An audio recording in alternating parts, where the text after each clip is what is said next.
Alright, welcome back to the induction and recursion slides. We are going to finish these up this week with 2 more lectures on them. So let's keep on trucking. So the last time we were here, we talked about this silly little example of tiling a 2 to the n by 2 to the n grid with these L-shaped tiles while leaving room in the center, one of the 4 places in the center, of course, for, I guess, a sprinkler, because we're using corn as an example. But this was our theorem. This is what we wanted to show, and it is a true theorem. It's just going to take a little bit more effort to prove it. So here's what we want to prove. For all n, for every natural number, there is a way to tile a 2 to the n by 2 to the n plot with that L-shaped corn while leaving out a 1 by 1 square somewhere in the center. Okay? There's no perfect center. It's just one of these center corners. Okay? That's the idea. And we noticed if we used this theorem itself and this predicate as the kind of thing we're doing induction on, then we noticed that we didn't really have enough power in our inductive step. If we assume like we knew how to tile a 2 to the k by 2 to the k grid, we couldn't really prove that we could tile a 2 to the k plus 1 by 2 to the k plus 1 grid. Though this seemed promising, but we had no way of like getting rid of these things in the center because now we have a bigger center, and that's a bit of a problem. Okay, so it turns out that that was not a good enough theorem, though it is true, which is a weird thing to think about. All right, the induction hypothesis, that thing that we were assuming in our inductive step, wasn't strong enough to prove what we needed to prove, and so it didn't go through. What we can do, though, is we can strengthen. It's called strengthening our inductive hypothesis by trying to prove a stronger theorem. Okay? Listen to this. For all n in the natural numbers, this is our theorem now. There is a way to tile a 2 to the n by 2 to the n plot with our L-shaped corn plants while leaving out a 1 by 1 square anywhere you want. That is very different than in the middle. Anywhere we want at this point. Okay? That's the idea. So, if we can show this, right, it's going to prove that we can, of course, put one in the middle. We can put one anywhere we want. Okay? That's the idea. So if we can prove that, we proved our original theorem. And this is actually, by strengthening this inductive, by strengthening the theorem statement, it's going to strengthen our inductive hypothesis that we get to use as firepower to prove our inductive step. Okay? That's going to be the goal. All right? So the base case is going to be the same as before. We're trying to prove this theorem now. Okay? But anywhere we want is the key. All right? We can put that, we can leave a square out anywhere we want. So the base case is, again, n equals 0. You can tile an n to the 0, or a 2 to the 0 by 2 to the 0 plot with no corn, and you just leave out a square in the middle for your little sprinkler. Okay, base case is the same as before. You can immediately tile a 2 to the 0 by 2 to the 0 plot. Okay, so I don't know, QED on that one. The inductive step now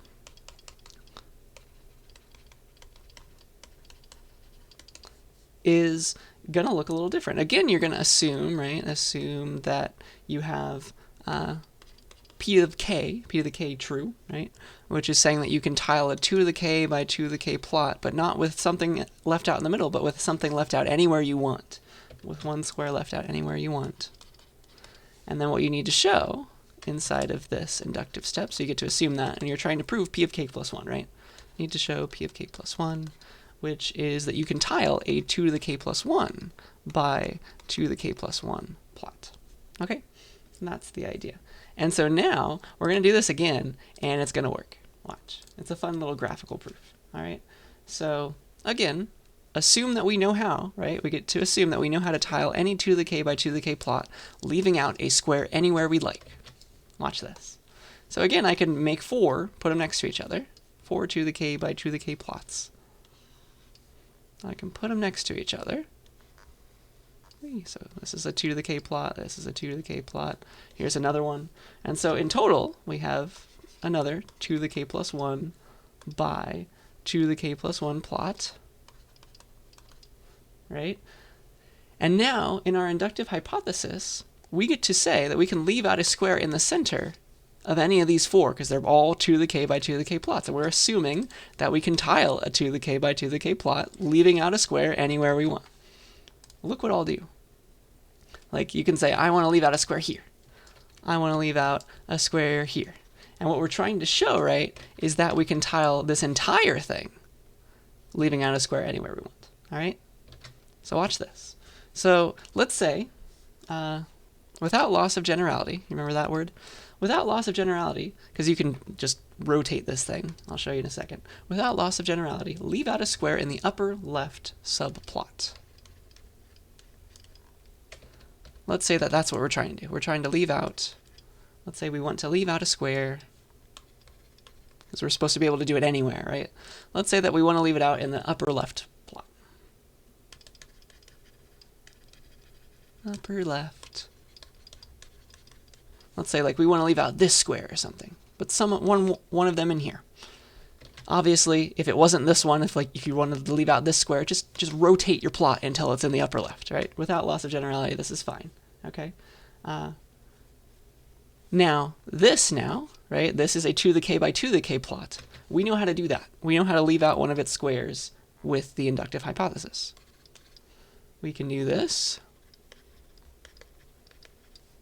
by the IH, right? Which is assuming we know how to tile any 2 to the k by 2 to the k plot, leaving out a square anywhere we want. So let's say we want to leave out this one in the whole thing. And then also I have 3 other 2 to the k by 2 to the k plots that I know how to leave a square out in, yes? But I can leave that square out anywhere. For those other 3 plots, watch what will happen. Do you see where how I can fill them in? Because I need the end goal to look like this, right? They have to be all filled in, all the rest of these. For the other 3, those other 3 2 to the k by 2 to the k subplots, leave out the inner corners. Because I know how to tile this one, right? It's just another 2 to the k by 2 to the k plot. I'm assuming I know how to tile it. And anyway, leave out this one. I get to leave out any corner, right? I get to pick. So I'm going to leave out that one for that one, and this one for this one, and this one for this one. So now I have a 2 to the k plus 1 by 2 to the k plus 1 plot with 4 holes still, but I can fill in this hole, can't I? Because that's an L-shaped tile now. So I have just shown that I can, no matter what square you want to fill in this giant plot, I can always, or whichever square you want to leave out in this giant plot, I can always leave that one out and tile the rest. Okay? That is a fun graphical example of an inductive proof. Please yell at me about it if it didn't make enough sense. It's a fun one, but again, it's probably a bit difficult at the same time, because induction is difficult. But that's the idea. We just proved. Assume we can fill in our inductive step, assume we can fill a 2 to the k plus, or 2 to the k by 2 to the k plot with L-shaped tiles, leaving out a square anywhere we want.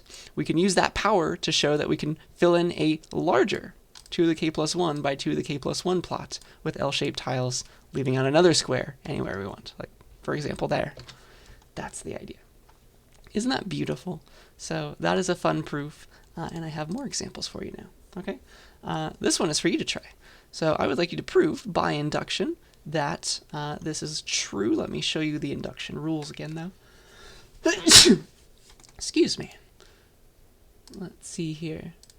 So we have a base case and the inductive step. Remember all that? That's the idea. So go back to these examples, maybe study them, and then here is your example. Here's what I want you to try. Prove by induction that for any positive integer n, this is true. The sum from j starting at 1 up to n of j times 2 to the j is equal to n minus 1 times 2 to the n plus 1 plus 2. All right?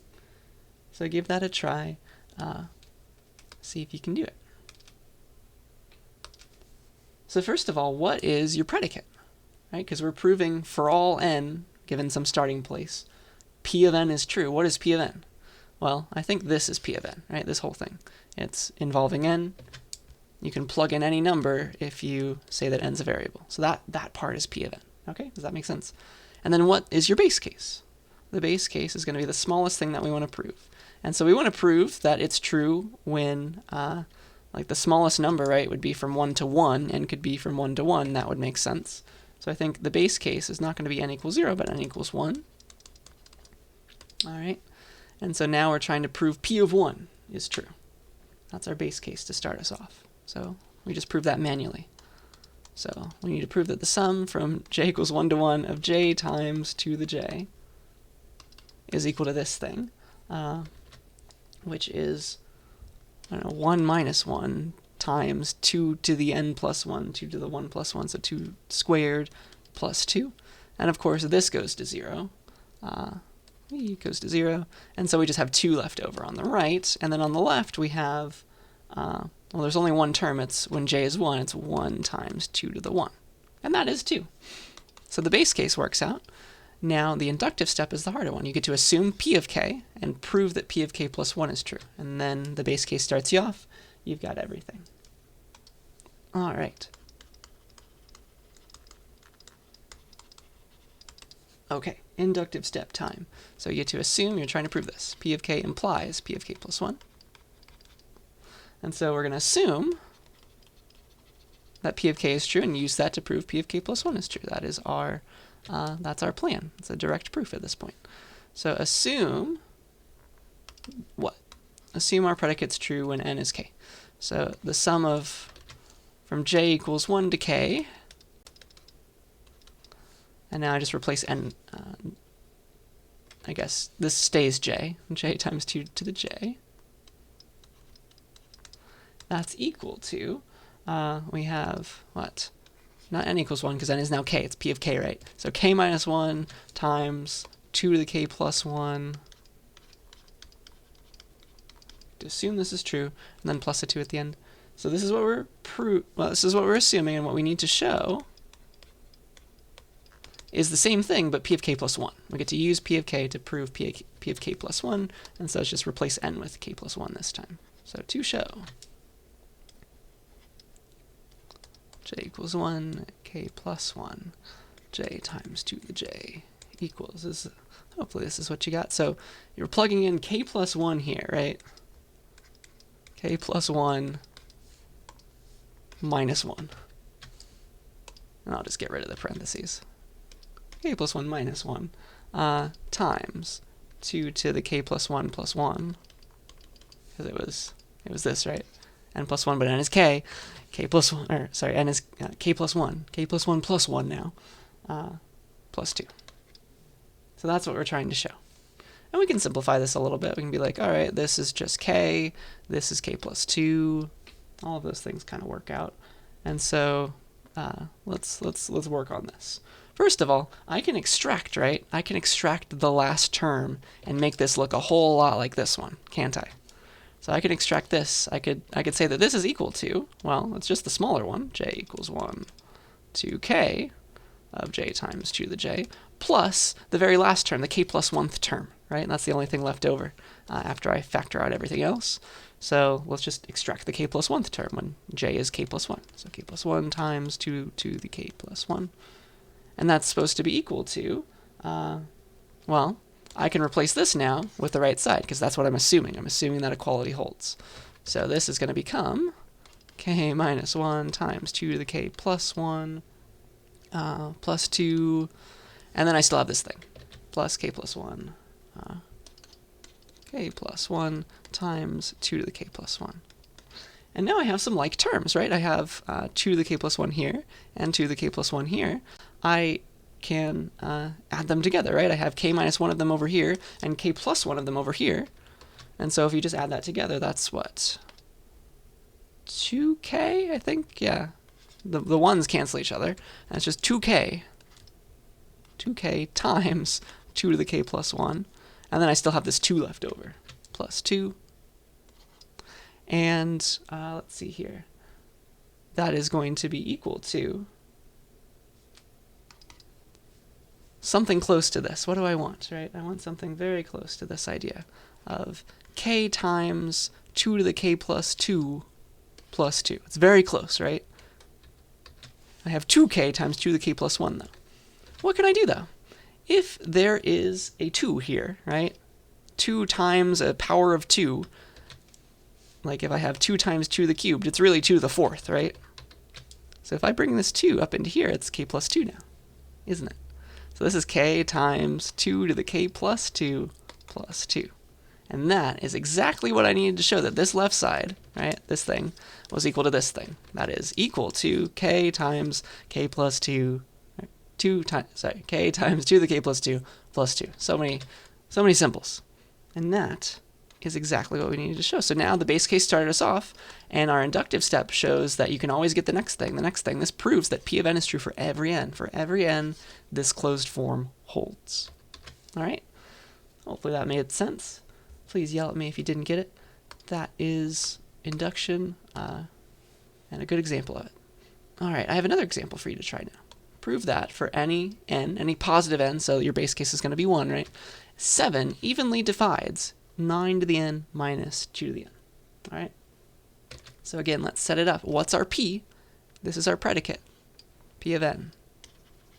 7 evenly divides 9 to the n minus 2 to the n. So for every positive integer n. So the very smallest one that we could do, our base case would have to be, right? Assuming you've tried this already. Our base case would have to be n equals 1. And now what we need to show is p of 1. 7, we need to show that 7 divides 9 to the 1 minus 2 to the 1, which is 9 minus 2. And it's like asking, hey, does 7 divide 7?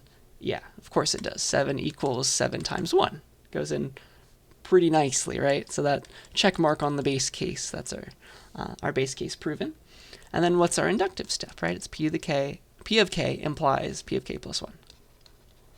And those taken together with the base case will prove it for every n. It's very powerful. So inductive step, assume p of k, which is assume 7 evenly divides 9 to the k minus 2 to the k. Yeah? And so what does that mean if you just go back to the definition of divide? It means that 9 to the k minus 2 to the k is equal to some multiple of 7. 7 times j for some, I don't know, for some integer j. Yeah? And so now what we need to show is p of n plus, or sorry, p of k plus 1. To show that 7 evenly divides 9 to the k plus 1 minus 2 to the k plus 1. All right? Which is, again, what we need to show. Equivalently, we could say that we need to show that 9 to the k plus 1 minus 2 to the k plus 1 is equal to some multiple of 7, right? Equal to 7 times, I don't know, m for some integer m. Yeah? That's the goal here. So that is what we'd like to do. And let's see here. That is essentially our goal. So we want to, I guess, start with, let's see, let me go back to my notes. This takes some mathematical juggling, so let's see what needs to happen here. I think what's going to end up needing to happen is that we're going to want to solve for one of these. So this becomes 9k equals, if we move the 2k to the other side, equals 7 times j plus 2 to the k. And here's what we can do with that. All right, so we knew that, like we have this side, right? We need to prove that this side is equal to this side. What is 9 to the k plus 1 but 9 times 9 to the k? Because I'm trying to get it to look like this thing that I get to assume, right? 9 times 9 to the k. And then what is 2 to the k plus 1 but 2 times 2 to the k? So this side of the equation becomes 9 times 9k minus 2 times 2 to the k. And that I get to assume, right? That's equal to 9 times, and now this is why I solve for 9 to the k. That's equal to this, right? That's equal to this, and I get to finally use my equation for my inductive hypothesis. So 9 to the k I get to assume is equal to 7 times some j plus 2k. It's this plus 2 to the k. Yeah, I want to make sure I'm not getting lost in all the symbols.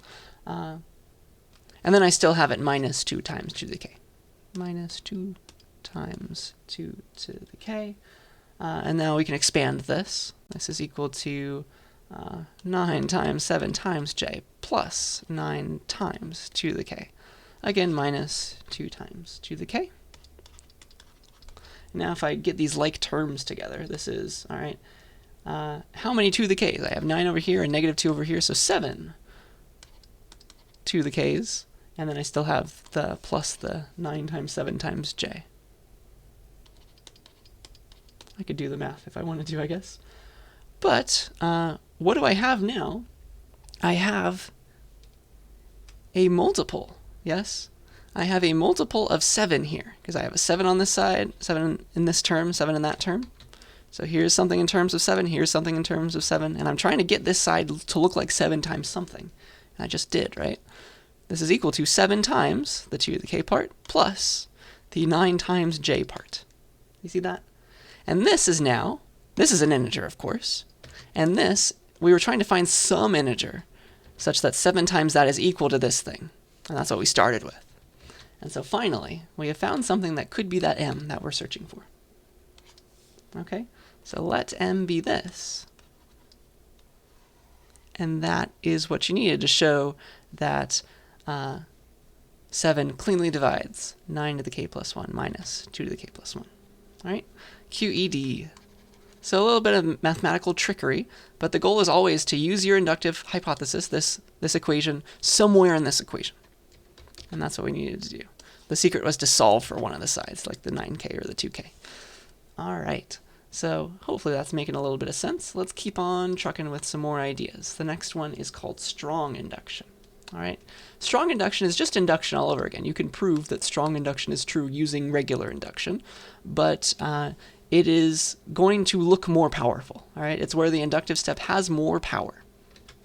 It is lovely. So the base case is still the same. You prove that p of some small number is true for some small number. All right, and then you show in your inductive step that this is true. You say that for every k greater than or equal to 1, so after your base case, not just p of k implies p of k plus 1, but all of these, p of 0, p of 1, all the way to p of k, those imply p of k plus 1, okay? So the idea is that you get to use all of your previous facts. Assume everybody before you is true and use that to prove that p of k plus 1 is true, which is, I mean, the case, right? That's what induction really gives you. We just have been using the one before. If you got p of 1, you must have had, like, you used somebody to get you that, right? So when you're trying to prove p of 2, like, you get to assume that p of 0 and p of 1 are both true, because, like, you started here, used your inductive step to get this one. You can use p of 0 as well if you would like.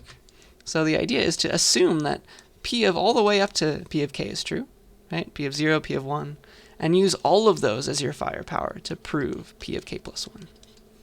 That's the goal, all right? You can use every previous fact. And this is, I mean, secretly we think it's more powerful, but you can use regular induction to prove that strong induction is true, all right? So it's technically not stronger, but now it's just the idea of using all of your previous hypotheses, because sometimes you need the one to before as well as the one right before you, all right? And you must have gotten to them. That's how induction works. It's just a chain, so you might as well use them. That's what strong induction is all about, all right? Hopefully an example will help that. It's a little weird. So yeah, here's our theorem. Every positive integer n greater than 1, it can be written as a product of primes, right? Every number is a product of prime numbers. That is a statement we've been told in math class, but I don't think we've proven it before, right? Let me prove that to you. So, all right, every positive integer can be written as a product of primes. So our base case is the smallest number that we want to prove this for. It's going to be n equals 2. That's the first number that we care about, right? Base case, n equals 2. Is 2 a product of primes? Well, sure, yeah, 2 itself is prime. So of course it's a product of primes. So check QED for the base case. For the inductive step, though, what do I need to do? Well, I get to assume that all of these numbers, not just k is a product of primes, I get to assume that all the numbers between 2 and k, inclusive. Assume 2 through k, all of those numbers. 2, 3, 4, 5, all the way to k. 2 to k can be written, that's a range, can be written as a product of primes.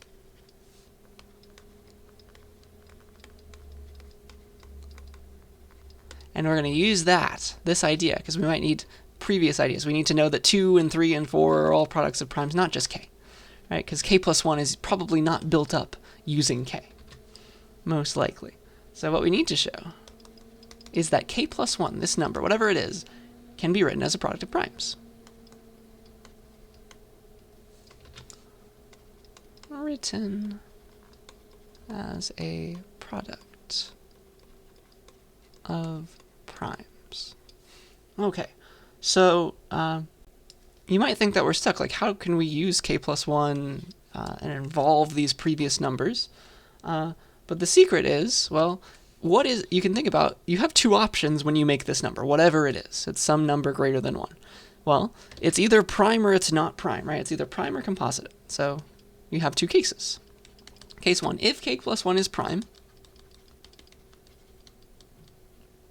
if k plus 1 itself is prime, then k plus 1, just write it by itself. It's already a product of primes, just like 2, right? So that's the easy part. K plus 1 is already a product of primes. So k plus 1 by itself works. All right, case 2, though. If k plus 1 is not prime, that means it is composite. That means it is factorable. Yes, it's made up of smaller numbers multiplied together. K plus 1 is factorable. So at the very least, it splits up into 2, right? K plus 1 is equal to like some number I times some number j, and maybe these are individually themselves factorable, but at least it splits up. And now, what are these but smaller numbers? K plus 1 can't be one of these, right? It's impossible. It's factorable into smaller numbers. I is smaller than k plus 1, j is smaller than k plus 1. It must have been one of these things. Ooh. All right, so by our inductive hypothesis, by the IH, I and j, right, what's true about them? They're one of these. They can be written as products of primes. So I and j can be written as products of primes. Written as prods, I guess I'll say, prods of primes. And that means, right, therefore, k plus 1, which equals I times j, just like take the primes that this one that makes up I, take the primes that make up j, multiply them together, it's still a product of primes, right? It's just a bigger one. Must be, because this one's a product of primes, this one's a product of primes. A product of products of primes is still one product of primes, yeah? Is a product of primes. All right, so we needed like every one of these because we didn't know what the smaller factors were going to be. We had to assume like that we could use any of them, not just k. All right, so this is an example of needing those smaller ideas. Is a product of primes, QED, and that proves the whole thing. That's strong induction. All right, we need previous statements. Right, here's another one. Strong induction. It's about the Fibonacci sequence, so fib of n, right? Fib of 0 is 0, fib of 1 is 1, then it goes 1, 1, 2, 3, 5, 8, dot, dot, dot, on and on forever. That's the Fibonacci sequence, and fib of 0 would be this one, fib of 1 would be this one. So this is a function, right, that computes the nth Fibonacci number. And let's prove that for all integers n greater than or equal to 11, fib of n is greater than or equal to 1.5 times n. So 1.5n is a lower bound for the Fibonacci number calculation, right? So that means if you have a function that runs, once we prove this, right? If we have a function that runs in fib of n time, it must be at best exponential because this is smaller than it. This number is smaller than it, something to the power of n. Secretly, the Fibonacci sequence approaches, as you get n to infinity, the mathematical constant phi, which is supposed to be the essence of beauty. Look it up on Wikipedia if you'd like.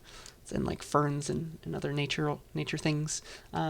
So, for all integers n greater than or equal to 11, fib of n is greater than or equal to 1.5 n. Okay, so, all right, base case. What's the smallest thing that we want to prove this for? Well, it's 11, right? That's the smallest n that we care about. So base case n is equal to 11, and if you just do the math, fib of 11, like just keep going, fib of 11 happens to be 89, okay?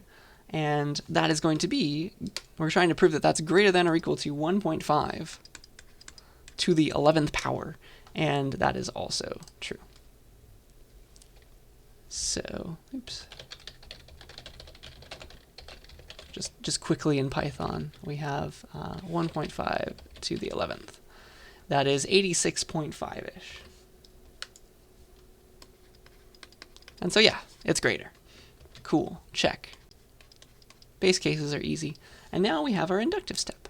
We will need strong induction for this because the Fibonacci sequence is based on the two previous terms, right? Like the 8 is made of the 5 plus the 3. So we don't need, if like 8 is the k plus 1, we can't just use k. We need something involving k minus 1 as well. Okay, inductive step. We get to assume that this is true for everybody before us, right? We're trying to prove p of k plus 1. Assume that,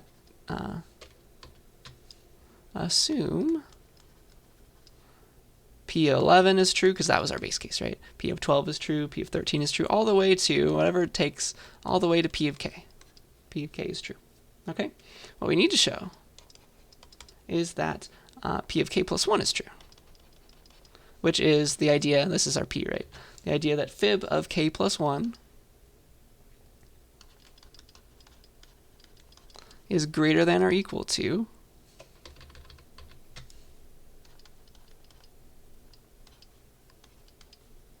(1.5 to the k plus 1. Okay, so, all right, so now how do we use our smaller things, right? Fib of k plus 1, remember what that's defined as. It's defined as the sum of its two previous terms. So fib of k plus 1 is equal to fib of k plus fib of k minus 1. It's just the two previous terms. Cool, huh? And we need to show that it's greater than or equal to 1.5 to the k plus 1. But what do we know about these guys? We know that this one, right? This one by itself is, well, if this is true about it, it's greater than or equal to 1.5 to the k. And this one just by itself is greater than or equal to 1.5 to the k minus 1. And since I'm adding them together, like I can add this inequality to this inequality and get that fib of k plus fib of k minus 1 is greater than or equal to both of these ideas. 1.5 to the k, because you can add inequalities, right? 1.5 to the k, that's from p of k, and then p of k minus 1 is the one we need as well. So that the inductive hypothesis about that one will give us that 1.5 k minus 1. It's greater than or equal to that. Okay? And so now we have to kind of get this to look like what we need here. It needs to look like 1.5 to the k plus 1. Okay? If you do some fancy math, what do we got here? This is equal to, well, this is 1.5 to the k, this is 1.5 to the k minus 1. These are almost like terms, right? This one is just 1.5 another time. 1.5 times 1.5 to the k minus 1. That's equal to this, right? And then I have another 1.5 to the k minus 1, which is equal to, well, that's, I have how many 1.5 to the k minus 1s? 1.5 of them over here and one of them over here. So I have 2.5. 1.5 to the k minus 1s, don't I? All right? And then, what is that? But that's greater than, right? That's greater than 2.5. This is where you need some thought here. It's a little bit of a trick. 1.5 squared is 2.25, which is smaller than 2.5. So this side is going to be, oops, this side is greater than 2.25 times 1.5 to the k minus 1, which is 1.5 squared times 1.5 to the k minus 1, which is, bringing these together now, 1.5 to the k plus 1. That's what we needed. Isn't that lovely? So I've just proven that these guys are definitely, it's actually strictly greater than, so of course it's greater than or equal to, strictly greater than 1.5 to the k plus 1. Isn't that lovely? And so that is QED on the inductive step side. And so we've just shown that for every n greater than or equal to 11, like that's our n naught if we're doing like a asymptotic proof or something, we've shown that Fibonacci of n is bounded below, like big omega, 1.5 to the n. It's bigger than that. Isn't that cool? So yeah, if you have a function that runs in Fibonacci of n time, which you might think is like a low number, it grows very fast. It's an exponential growth. So it's an at best exponential algorithm, which is unfortunate, I guess. So that is fun. That's another example of strong induction. Let's keep on going with some new ideas. This is actually equivalent to induction, but it's a little weird. So this is called the well-ordering principle. And it says the world's most obvious thing, but it proves to be very powerful somehow. So the well-ordering principle says that if you have some non-empty subset of the natural numbers, so like, I don't know, I have this. I have the set 8, 6, 7, 5, 3, 0, 9. The well-ordering principle says that if you have some non-empty subset of the natural numbers, like this one, it says that there is always a smallest element. There must be a smallest element in this set. Like, of course, like it's the 0 for this one, which seems like a very obvious statement.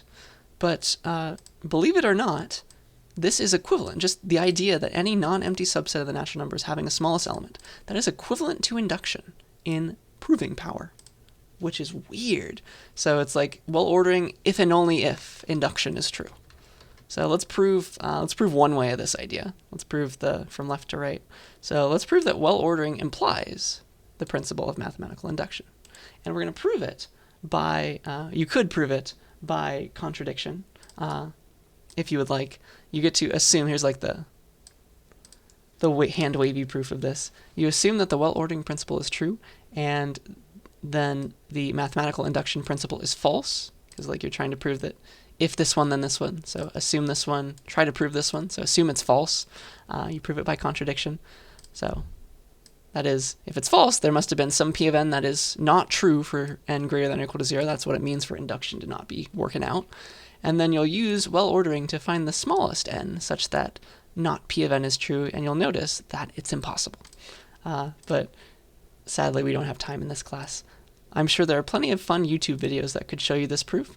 It's a cool one, a good example of induction and contradiction and all that. But yeah, this idea, this weird idea, just saying that you give me a subset of the natural numbers, it could be of any size, it always has a smallest element, even if it's an infinite set, which is very interesting, right? That's the same as mathematical induction. And let me show you well-ordering and the use of it. Here's the idea. Here's a theorem that we can prove with the well-ordering principle, just the idea that any non-empty subset of the natural numbers has a smallest element. All right, here's the theorem. Any amount of postage, let's say that we live in a universe where we still have 8-cent postage. Let's assume that we have 3-cent stamps and 5-cent stamps. Any amount of postage worth 8 cents or more can be made. 8 cents, 9 cents, 10 cents. They can all be made with some combination of a 3-cent stamp and 5-cent stamps, right? Any number of 3-cent stamps and any number of 5-cent stamps can make any postage 8 cents or more. So 8, 9, 10, all the way, right?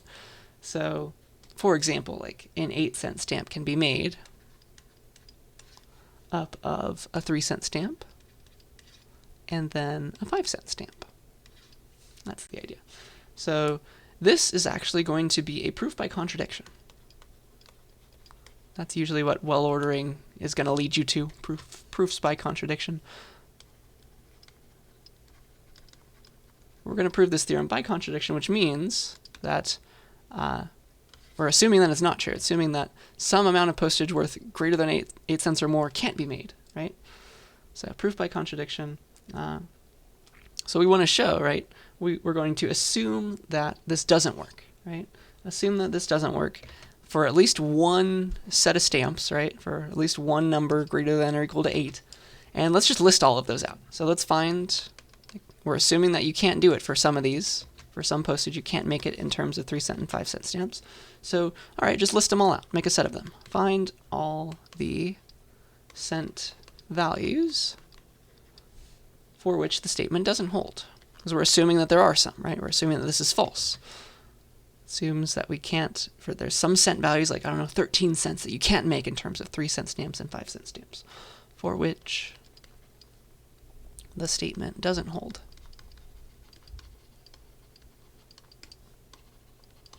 So assume there's at least one of those.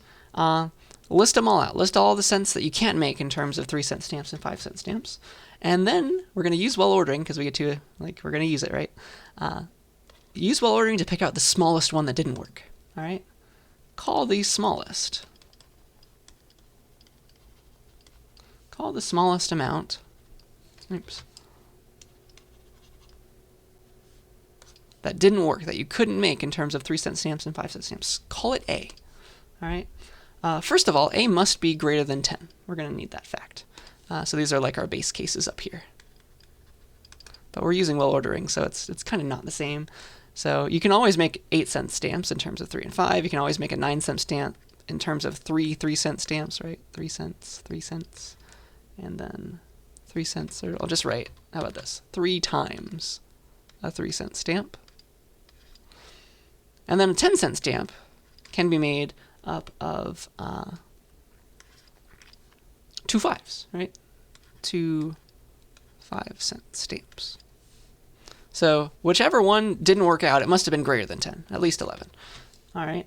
Now watch this. But, right? But that number, A minus 3, assuming like it's 11 or bigger, A minus 3 ago did work. We knew how to make that number involving these stamps, right? A minus 3 did work. Like if it was like 13, for example, 13 cents, you couldn't make it. That was the smallest one that you couldn't make.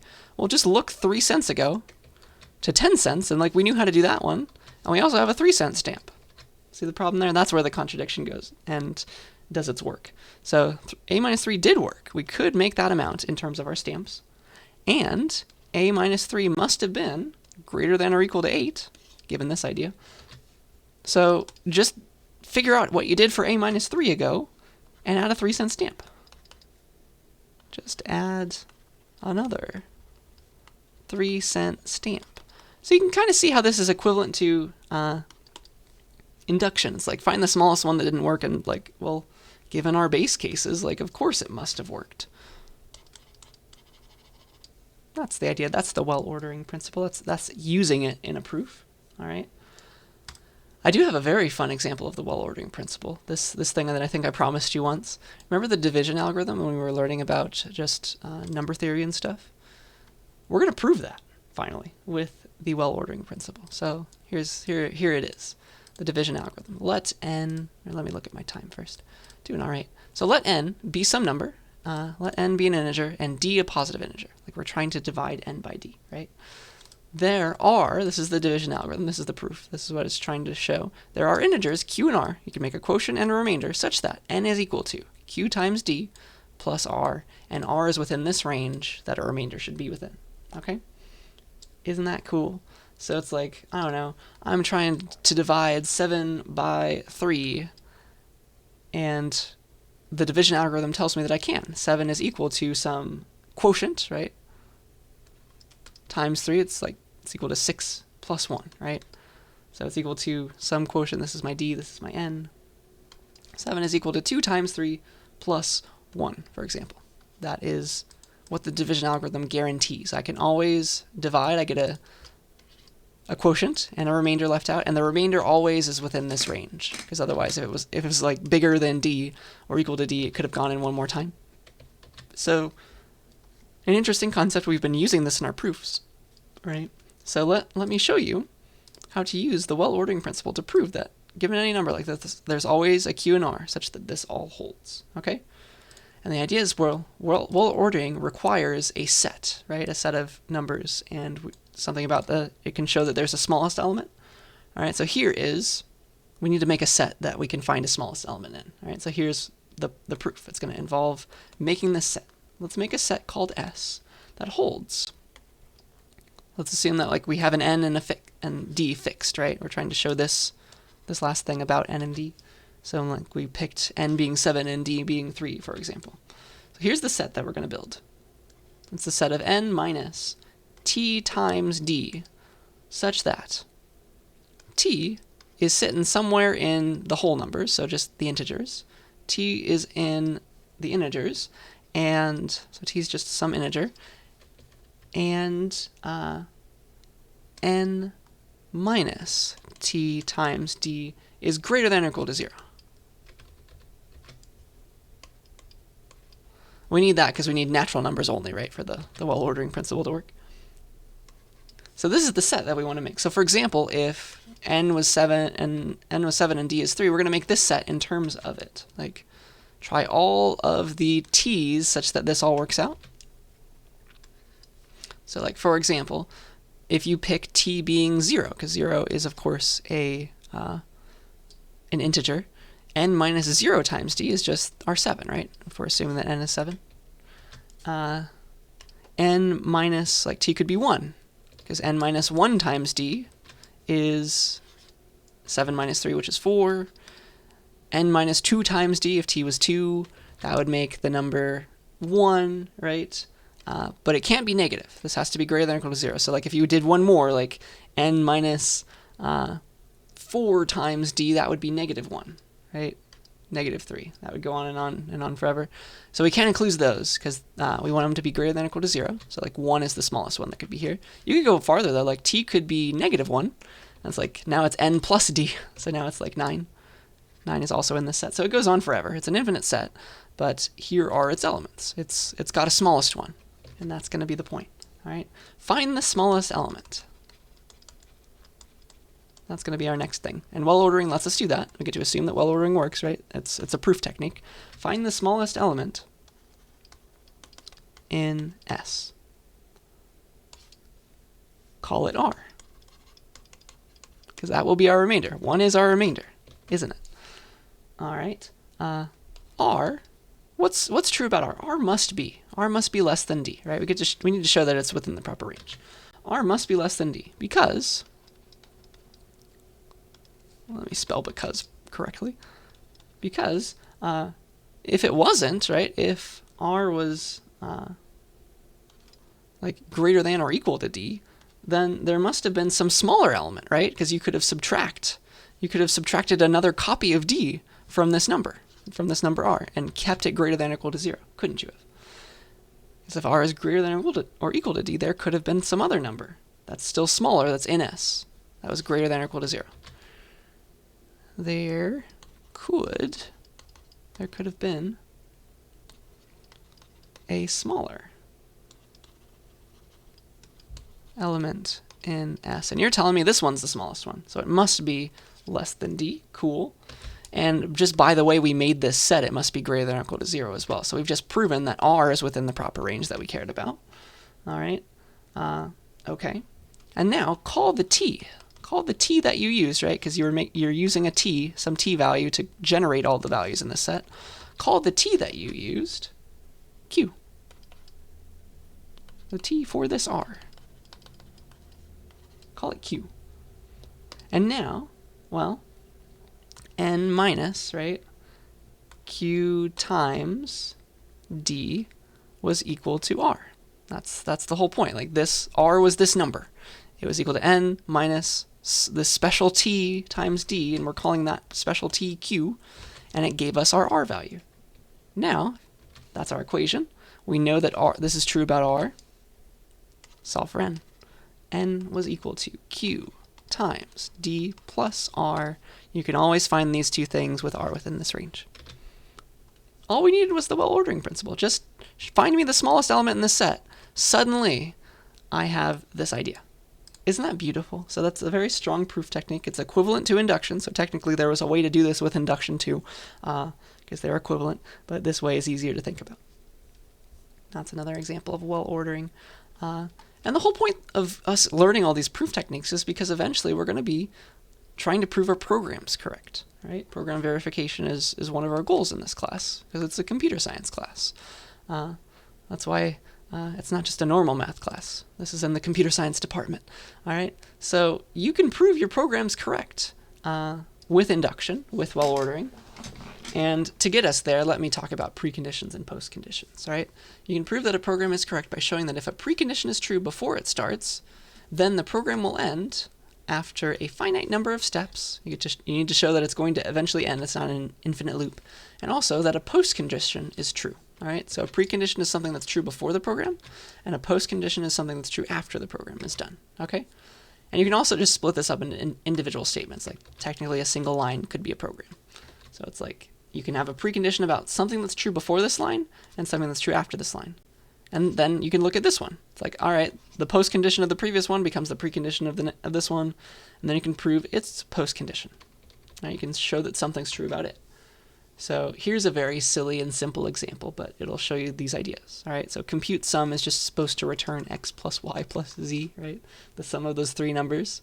And here is, and like eventually it's going to get the answer and return the sum, but let's prove that it's really going to return x plus y plus z, which it should be kind of obvious. But let's use math to show that these ideas of preconditions and postconditions are going to give us eventually some stronger power, right, to prove more complicated programs correct. So here is the idea, right? So precondition, before we call this function, assume like it compiled and so it type checked and x and y and z were ints or something. So here is our first precondition. Before this line happens, what I want to be true is that x, y, and z are numbers. Just assume that they're some numbers, okay? All right? And I run this line. What should be the postcondition? What's true after this line now? I know that x, y, and z are numbers. I know that I have a sum variable, right? What's true about this after this line? The sum value, whatever is sitting in the sum variable, it is exactly 0, because that's what I just assigned into it. Sum is equal to 0. And then also, I didn't lose the fact that x, y, and z are numbers. I didn't change them. So I also have this idea, right? X, y, and z are numbers still. Okay? So now, this is true. It's a precondition of this line. This part is now true for what's happening before this line. And what's the postcondition? What is true after this line is done? Sum equals sum plus x. Well, if sum was 0 before, it doesn't take too much logic to show that sum plus x is now going to be just x, right? Sum is going to hold the number x. You see that? And then, of course, x, y, and z are still numbers. We have that fact from before. So now, from the point of view of this line, this thing that we just showed was a precondition. What's the postcondition after this line is done? What is true after this line is finished? Well, if sum was x before, adding y to that makes sum hold x plus y. See that? And then that becomes, that's the postcondition of this line, and it becomes the precondition of this next line. So assuming that sum is equal to xy, what must be true after this line is done? What's its postcondition? Well, if sum was x plus y before and I'm adding z into it, well, sum now holds x plus y plus z, and that's some number, right? And then I'm returning sum, and sum was this, and we just proved, beyond a shadow of a doubt, that it really did compute the sum of those three values. Okay, so that is a very, very simple example of program verification, but hopefully you can see that there's some use in this. All right, you can prove more complicated programs correct with the same idea of picking out preconditions and postconditions. Another very strong concept is that of invariance. All right, an invariant is just something that is always true no matter what's going on in your program. And this is going to be how we prove loops to be correct. All right, an invariant is just something that's true no matter what happens. If nothing has happened, if a million things have happened, an invariant always holds. It's something that doesn't vary. All right, so for example, let's use chess. All right, put a bishop. Let's say that like this is, we have a coordinate system, and this is 0, 0, for example. Put a bishop at 0, 0 on a chessboard. Can it get to 1, 2, 3, 4, 1, 2, 3? Can it get here? Right? If you've played chess, you know that that is impossible, right? Because a bishop can only move diagonally. What is true about a bishop? Well, it can only move diagonally. What's an invariant about no matter where the bishop is, depending on, regardless of how many moves have been played? Well, an invariant is that the bishop is always on a darker square. The bishop cannot go to a light square. And this is what we're asking about. We're asking about a light square. A bishop cannot go to a light square if it starts in a dark one. It can only move diagonally. Do you see that that's a very powerful idea? Like, no matter what, if you've moved the bishop 1,000,000 times, he's never getting here, unless you cheat, okay? That's an invariant. An invariant is a statement that is always true no matter what you've done. You've done nothing or you've done 1,000,000 things. It doesn't matter, all right? A loop invariant is some idea. It's a statement that's true no matter how many times a loop's body is executed. Because we want to prove that, like, no matter what our input is, like even if the loop executes its body no times, or if it executes its body 1,000,000 times, we have some fact that holds, all right? And so a loop invariant is going to give us the power to prove things about programs that can run on arbitrary large inputs, okay? So a loop's precondition, a loop invariant, means that the precondition of the loop is its postcondition, right? That's essentially the idea. Like it doesn't change, because it could have gone once, could have gone twice. It needs to be something that never changes. But also, you know, once you're done with the loop, its condition must be false. And that's also useful sometimes. So let me use this idea, the idea of picking out an invariant, something that never changes in our program. All right. Here's a more complicated example. So let's prove that the following power function computes x to the nth power, which is a nice thing to understand, right?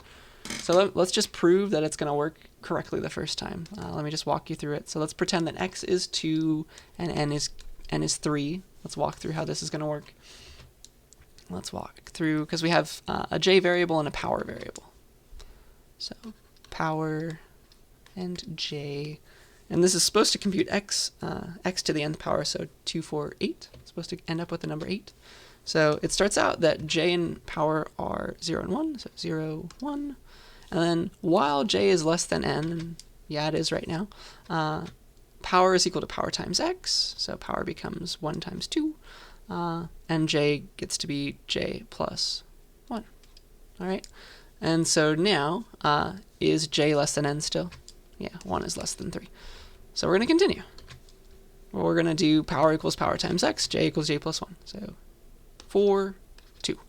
All right? Power equals power times x, because j is still smaller than n. Power equals power times x, now it's 8. And j equals j plus 1, so 3. So these are all becoming in that way. They're all executing in this way. And now j is less than n, so this is not a true statement anymore because they're equal. So you're done with the loop, and you return power, which is 8. And so it works for this one, and that's how the loop works. Let's talk about how to prove it correct now. Because, let's talk about some invariants, about some preconditions and postconditions. So, once we get here, this line, right? What's true about after these two lines? Well, we know that j must be 0, and power must be 1. We know that. Now, we have to do something about this. We need to come up with an invariant, something that never changes about our variables, even if they never go through the loop, or even if they go through the loop a million times, all right? We need to figure something out, all right? And our goal is to prove that x is computing, that power is computing x to the nth power. So our invariant must have something to do with the power, right? And if you think about this long enough, what is true about this loop? Well, the value of power, how are power and j linked? And eventually getting us to the answer. After any iteration of this loop, potentially 0, power is always equal to x to the jth power, isn't it? Because once it's done, j is equal to n, and now power is equal to x to the nth power, and x to the nth power, okay? Well, let me show this to you, right? This is an invariant. It must be true no matter how many times we run the body. Power is equal to x to the j, okay? Before we run the body, is it true, right? Is power equal to x to the j? Well, power is equal to 1. Anything to the 0th power is 1. So yeah, power is equal to the x to the jth power. And then no matter how many times I run this, right, it's always going to work out. Watch. Because if we start out, right, if this is true, and we run this again, j gets bigger and power gets bigger. And so naturally, it's going to stay in lockstep. So if before power is equal to x to the jth power, then after it's done, right, power gets to be power times x. So power is a bigger number. And so power becomes power times the old x. And now j becomes j plus 1. That's equal to x to the j plus 1 now. We just need to show that this is true. And it essentially is, right? It's getting bigger. Power is really equal to x to the j because j is increasing and power is getting multiplied by x. Okay?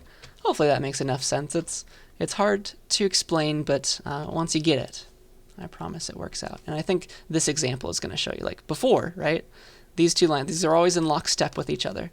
Before, right, power is equal to x to the j. Sure it is. X to power is equal to 4 is equal to 2 to the, x to the j, which is 2 squared. Yes. And then one more time through the loop, is it still true? Is power equal to x to the j? Yes. No matter what. Hopefully these examples help it make a bit more sense. You would have to be a bit more formal, though.